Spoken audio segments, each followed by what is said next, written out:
ৰাখিছে বিদুৰ ভাই টিমে, তাক লৈ চেলুট। আমাৰ সমাজখনতো দুৰ্নীতিৰে নভৰা হৈ আছে।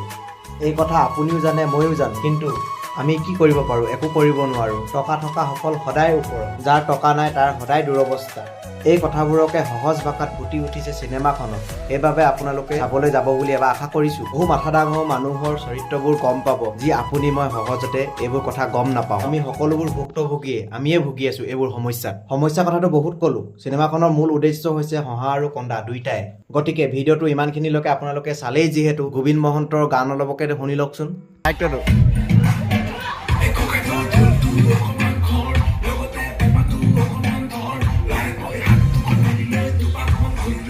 সুখ দুখৰ মাজতে এনেকৈ ভিডিঅ'টো ময়ো সামৰিব লাগিব, নহ'লে আপোনালোকে আমনি পাব যে যিকোনো বস্তুৰে আৰম্ভণি যেনেকৈ শেষো সেনেকৈ। শেষত নামখিনি আপোনালোকে অকণমান চাই লওক। কলা কৌশলী সকলোৰে নাম আছে ইয়াত।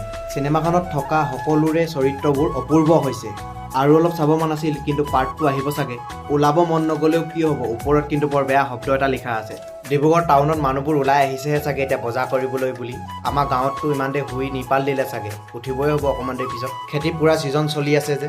গাঁৱত খেতিৰ ছিজন চলি নথকা হ'লে থিয়েটাৰ চাবলৈ যোৱা নিচিনাকৈ এনেকৈয়ে মোৰ গাড়ীখনত সকলোকে উঠাই লৈ গ'লো হ'লে। পুনৰ ভিডিঅ' এটা লগ পোৱা প্ৰতিশ্ৰুতিৰে আজিৰ ভিডিঅ'টোৰ পৰা লৈছোঁ বিদায়। ধন্যবাদ।